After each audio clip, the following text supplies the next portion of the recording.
Hi there, welcome to Schmooze with Suze. I'm Suze Montgomery, your host, and we have a good friend in today that I really wanted you to meet. I've always been intrigued by James. In fact, I'm going to ask him if right now, it's James Joyce III, by the way. Do you remember the first time you met me? Your reputation preceded the first time I met you. It was at a chain link fence. over on the west side. Yeah, we were standing on the west side looking at an empty lot, envisioning about what a public park would look like there. And now it's Kellogg Park. It's Kellogg Park. Yep. Yeah, myself and a couple other people actually pushed that through, and Trust for Public Lands kicked in some money. And it was a good little park. It's only 2 acres, but it's a good park. You and I were standing there looking at an empty lot. Yeah. And I'm going, what's this tall guy doing here, and who is he, and why he doesn't look Hispanic, so why is he on the west side? Yeah. And I was like, who are you? I remember asking. Then I found out you were working for a friend. Yeah. State Senator Hannah Beth Jackson. Yep.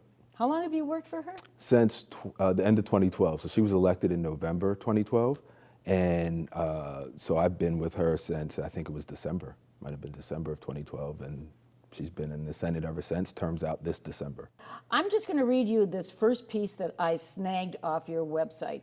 It says, 2.5 years ago, as the drumbeat of national news stories about police shooting and killing an unarmed black man had reached a steady cadence, most recently with the additions of Philandro Castile and Alton Sterling, Santa Barbara resident James Joyce III, decided to act on a desire to foster cross-racial dialogues in his community. And you created Coffee with a Black Guy. Yep. Okay, yep. So my husband John and I actually attended your event in Oxnard. Mm-hmm. And it was, I always wanted to see you perform. I mean, I've seen you, in political situations, in public, you conduct yourself well. I wanted to see what you did. I was curious. So we walked into this little breakfast joint on A Street, mm-hmm. and there was only a handful of other white folk like us in the room. There was a couple of Hispanics, but mostly black. And I thought to myself, is he looking for a black audience, or is he looking to get a message across? And it became quite evident that you were there to have dialogue and get a message across, but also interact with the people that attended, the attendees. Yeah. And I love the way the parry went back and forth, and they weren't the least bit reticent about talking about how they feel. I thought that was earth-shattering. I was so impressed by that, because you elicited comments from them that ordinarily they probably wouldn't feel comfortable doing in a larger audience. Yeah. Tell me how that works. I mean, it's basically just about being genuine, authentic, and real, right? These conversations about race, ethnicity, gender, difference being the other, these things are tough to have, tough conversations. And, more or less all it really is, it's an interactive experience. And all I'm doing is facilitating a community conversation, right? It's conversations that should be happening in the community anyway. Folks say, I'm not racist, I have a black friend, I have a black XYZ. And I understand that standpoint, but what do you talk to those people about? How do you engage with those folks, right? This Coffee with the Black Guy sets up an opportunity to be able to talk about these things that are tough to talk about, but from a perspective that may not always be used to hearing, right? And being black and navigating, America, generally, it's got its a unique, specific perspective, and I think that there's value in that perspective, and I think that that should be shared. And from that, we have, we're buying into the ideas of compassion, empathy, respect for other folks, but it also gives folks in the community a real opportunity to be heard, feel like they're being heard from folks that may not always do that. It was very comfortable. I never felt uncomfortable in there. But then again, I come from a background of we're colorblind. Right. We don't see color. And with that, I totally appreciated the fact. But when you just mentioned, and I always get a kick out of this, when somebody starts a conversation, I have a black friend. Right. You know exactly who they are and where they Well, are. and then let me stop you right there, because saying you're colorblind, I don't like that either. Right? It offends me. Well, and in fact, I actually dealt with this at a Coffee with a Black Guy probably about a year ago. A woman sat through the entire event, and her vision is, I'm colorblind. I don't see color, and to me, that's she didn't pick up a thing that we had just talked about, because Wow. I'm inexplicably a black guy, right? Yeah. Black man. So for you to say, well, I don't see color, so I'm invisible to you. Let's get to the real. It's not a real issue, though. But it is. It is intrinsically my identity. And part of having these conversations is making sure that we never forget about people's race, but then forget about their race, right? So don't forget what my identity, my heritage, my background is. Recognize what that is, but don't treat me differently because No. of that. Right. So there's a difference in saying, like, when you're saying you're colorblind, because when the way that makes me feel is Ralph Ellison's book Invisible Right. Man. I read it. Right. But meaning my definition is I'm colorblind. I don't see anybody's color. I mean, I judge people on their hearts and what they say, and more importantly, what they do. Right. And because we all judge. Right. But mine is completely different. I grew up That in I Chicago. don't think that's being honest. Why? How did we first meet, Suze? Standing at a fence. And right. And what was the description that you gave me that I was? You were a saying? tall man. Right. Okay. I didn't say anything right. about color. Right. Now. Right. But you didn't say anything about color, but I guarantee you that computed in your head, right? I think that's what we need to tap into. Don't run away from those feelings. Don't run away from the fact that, this is a black person, this is a Hispanic person. Here's the thing. We can identify folks across the gender spectrum, how they choose to be addressed, right? If you choose your pronouns being him, her, me, she, they, that, right? But when addressing race, how come we don't have that same sensitivity and understanding? Where does our intelligence on being able to turn the difference between he, she, they, when we can address race, right? And so that it kind of makes me feel some kind of way. But that's the importance of having these conversations, right? Is that a lot of time when from the place of white privilege, folks feel like they're entitled to all this information and all this stuff that's out there in the world. And, I get that, and I understand where that comes from. It comes from a place of, America. This is America. This is how folks are acculturated. But I think that when I said earlier about, having the conversations from a perspective that we may not always be used to hearing, have you talked to black folks about how they feel about the Pledge of Allegiance, right? Like I remember being in class, and we all, everybody in the class, like we're all together, we're all fourth graders or whatever, put your hand over your heart and say these words. But do they resonate the same with everybody in that classroom based Probably on their not. background, right? Yeah, because And I think that's- orientation too. Right. I've got a student of mine, because I'm still teaching, Tuskegee Airmen. I mean, talk about a story. And I actually got him to speak, where his wife told me he didn't talk about his past. Most guys that were in the Second World War didn't talk either. Right. But after doing a little bit of research on Tuskegee, and I'm like, wow, really? I did not know before I really started digging into it how complex that subject was. And it educated me. Like when I was sitting in your coffee shop, Yep. I'm sitting here thinking to myself, this should be a bigger audience. What you need to do is make this a bigger audience. You don't do enough of these. I wish Well, to God you'd here's get the out thing. there. Here's the thing. It takes an emotional toll, and it is a burden and an extra thing that I put on my shoulders. I do a day job, right? I Yeah. work for the state senator. What I do with this is outside of that scope, right? And so, yeah, I mean, I'm available to do these and work with nonprofits to host them. I've been doing diversity training with nonprofit organizations, Great. boards. Working now on a proposal for some diversity training for faculty and staff at a university, right? There's folks everywhere that need to have these conversations in different formats, right? And basically what I do with the community aspect of Coffee with the Black Guy is encouraging folks to have the conversations they should be having anyway. Right? When we're walking in an era and in an area where we're going down to 101 and you clearly see the "Don't Tread on Me" flag flying in town, some people are going to feel some kind of way about that. Do we talk about that? Do we address that? Do we really unpack how that affects people? No. Well, this is an opportunity to do that. And sometimes just talking about it is half the battle. Acknowledging it, people feeling heard, people being heard, that is unfortunately sometimes new territory in 2020. I saw that happen in that coffee shop. And when I walked in, I feel things, okay? And you do too. I mean, you feel the unspoken, the imperceptible words, intentions. You feel the room. It's like a temperature thing. Yeah. I walked in and I could feel it was like this. And after the conversation started, I felt the temperature go down in the room. At the end of your presentation, people were okay. I mean, you diffused a lot. And that takes a special talent to be able to do that by you not only speaking, but you listening, and myself and John listening to what other people were saying and how that resonated, and why I say this is such a valuable tool that you need a bigger audience. Yeah. It's not really a sensitivity training, but it's a feeling training.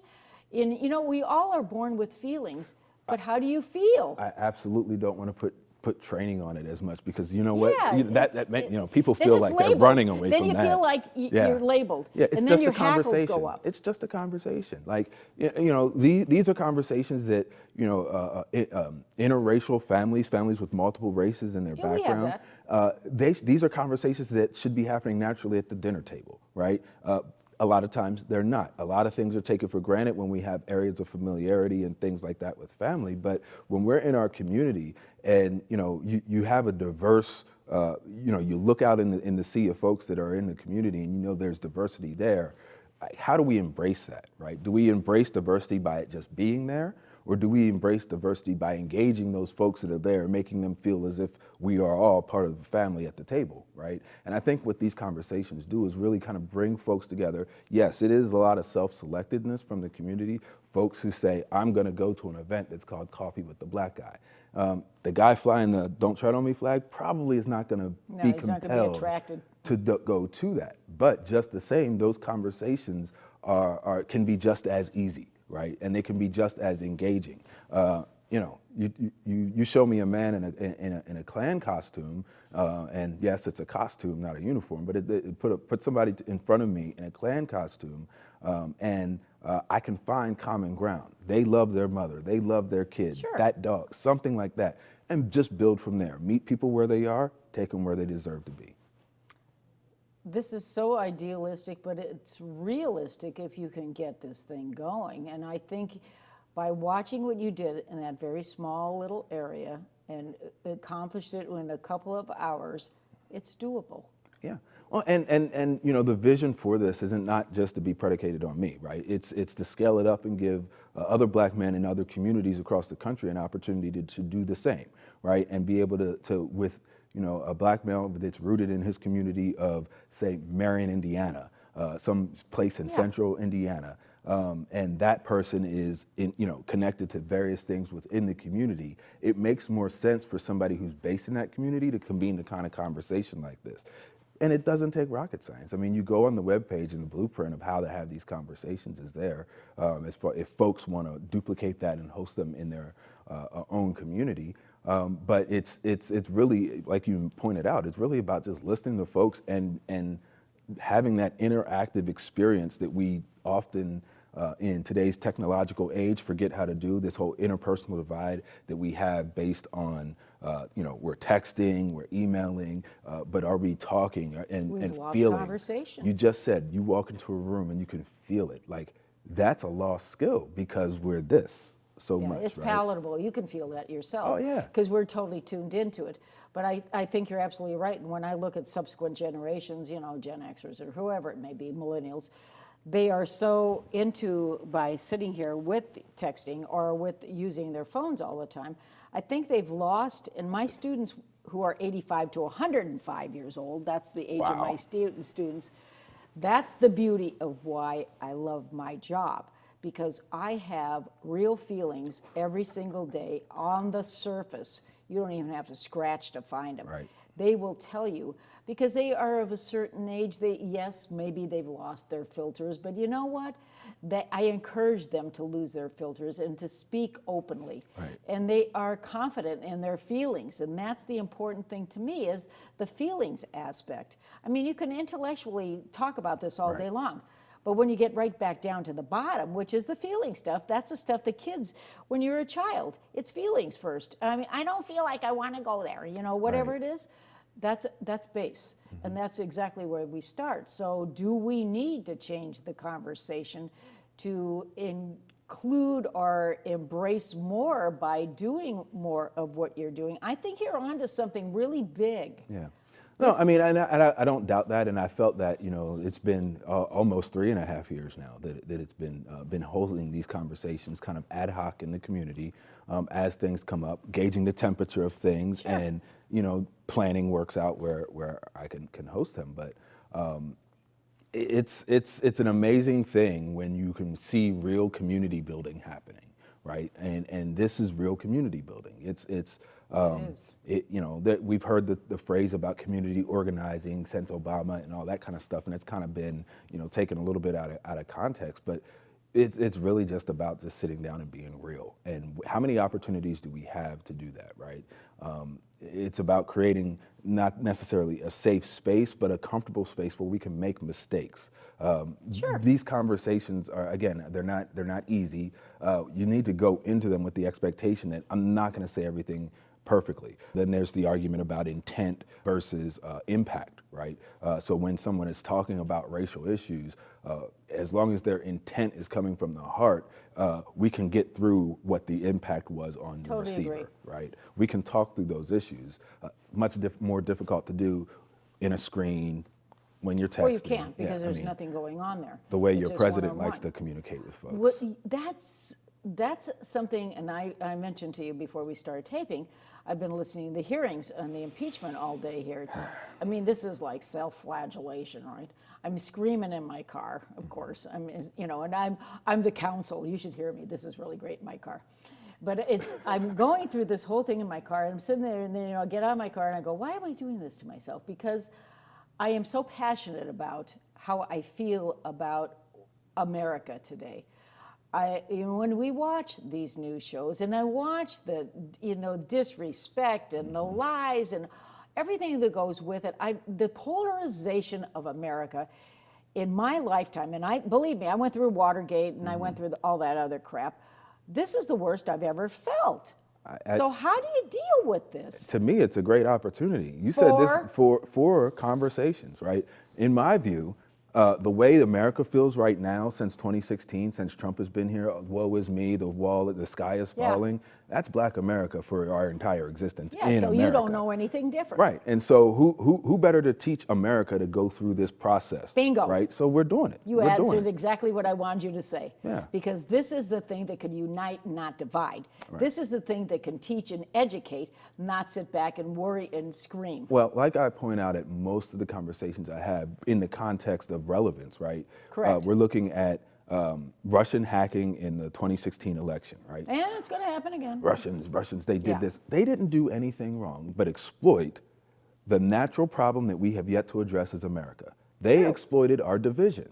Correct. And then we're going to get upset about their exploitation of our division instead of actually healing that division, actually sit down and have conversations instead of continuing to do this thing digitally that they're still able to exploit, right? So if you sit down and across from someone and have a conversation, the coffee is kind of the gimmick and the libation there to kind of get the conversation. But it's a unifier, it gets them in. Absolutely a unifier. I mean, someone once pointed out to me that most wars start over coffee, right? The generals sit down, they have coffee, and they have a conversation. And if those talks don't work out, diplomacy, then the war comes. But that's how it all starts, right? And so why don't we just pay attention to the things that we naturally do, the things nature naturally does, is it goes through some friction in order to get to something better. We got to do that too.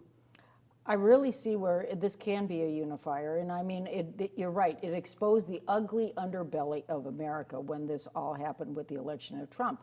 I mean, including myself, I was shocked that he actually won the election. I'm sitting there, I went to bed that night early after I saw some of the slides start to happen. I go, I can't watch this anymore, I'm getting nauseated, right? Yeah. I go to bed and that next morning I wake up and I'm going, did I really dream this, or did this nightmare really happen? So when I see that, and every day it unrolls even more, and I said to John, I said, this is going to be a civil war. And I said that at the beginning, and I still believe this. I mean, when I'm looking at the polarization, and you and I are political cats, this is what we do, and we love politics, but this is exposing the politics that I did not anticipate nor see roll out to this degree. I'm horrified, James. I'm really horrified by this. So how do you get back from there move into here to get these people unified? What is the common denominator to get everybody at the table? What do we do? It's the heart, back to the heart. It's back to the heart. I mean, just sit down and have it really is about sitting down and having a conversation. Not agreeing, but engaging, right? The whole statement of iron sharpening iron, that means that you've got to go through some friction in order to be sharper iron, right? Correct. And so to have engage in these kind of dialogues that are difficult, frictionless, they're important. They're at the cornerstone of what America is, right? And if anything, let me go ahead as far as to say it's at the cornerstone of this country that my ancestors built. Damn right they Right? did. That's the reality that we have, and our government has yet to really fully acknowledge that. That takes us down the track of reparations and things of that nature. But when you look at the things that we say that we beat our chest for and are proud of America, of, being this world economic power and, life, liberty, and the pursuit of happiness, like these are fallacies, right? And of course they are. And the things that we beat our chests about, like that was built on the backs of other people. And yes, like, it was. Let's unpack that. Let's talk about that. And again, if we go ahead and address that, and I'm not looking at reparations as a financial thing so much as atonement for a past wrong, Correct. right? And Bad behaviors. slavery was a bad behavior. Completely. That A failure.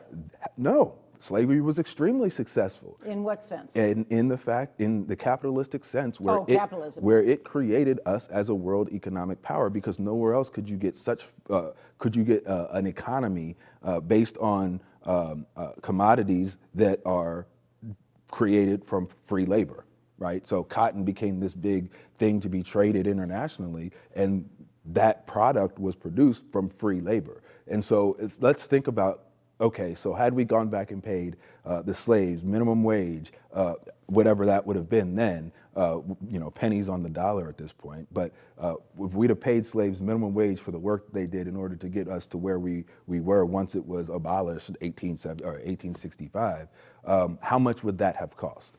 I don't know. Let's do the study. And that's what the conversation about reparations is that, we're saying people are just shutting down the conversation early because, there's no way, that's too expensive, it doesn't make sense. They can't deal with the subject matter. And they don't want to deal with it because they can't. Yep. And then again, it's how do we teach our children, how do we teach others to look at this in a different perspective? Right. And this is why what you do is so valuable to me. And this is, I really think that you have made an impact. You've only been doing this, 3 years? Mm-hmm. Mm-hmm. The impact you've made in communities is huge. And I think you need a larger audience. Well, I thank you and I welcome it. But I from from where I sit and where my view and perspective that kind of got me to even cook up the idea of Coffee with the Black Guy, all I can do is focus on the conversation. Everything else, the platform, the size, it'll take care of itself. When I started this in July 2016, I had 7 people at the first conversation. No I posted kidding. something on Facebook. I'm going to be at this coffee shop from this time to this time to talk about these issues. Come out and talk if you would like to. A lot of people gave feedback on social media. 7 people showed up. Over 2.5 years, that slowly and gradually built until a year ago. So February 2019 was one of the largest that I had, 107 people. Wow. Right? So over that 2.5 years, it had grown to that. Not so much, the size isn't what is the impact gauge. It's about the quality of conversation, and folks are open. What that showed me is that more folks are open to have these conversations. We're living in times now where it's the most divisive of all. But we're also looking at that where you have managed to find a vehicle to actually turn that inside out and make it work. And it's simplistic, but it's sophisticated, but it's understandable. And like you said, and I always resonate back to what my mom said, you can agree to disagree and still be friends, but learn something from it. No such thing as a mistake. It's an opportunity to learn something new. And so with that, that's the way I taught my children. Now we have grandchildren and great-grandchildren, and the conversation is still going. My intent today was to educate, but to share what you do, because I think you have such a valuable resource.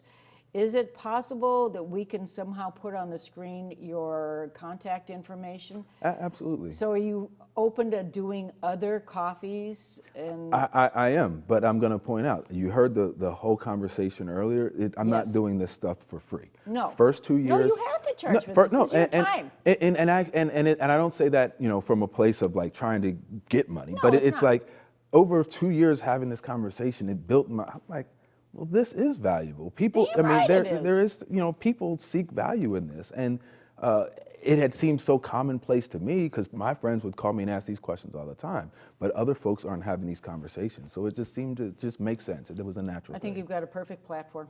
Well, let's blow it up. Let's blow it up. Well, thanks for joining us. Thanks for joining me. Sure. I got to know you better, and I know how your heart is, because I listened to your heart when you were doing your Coffee with a Black Guy down in Oxnard. Yeah. Got to know your heart better. Thanks for joining us, and always, this is something that we all need to look at and embrace and educate our families with, because without keeping this message going, it won't happen. So keep the conversation going. Thanks for joining us. We'll see you next week.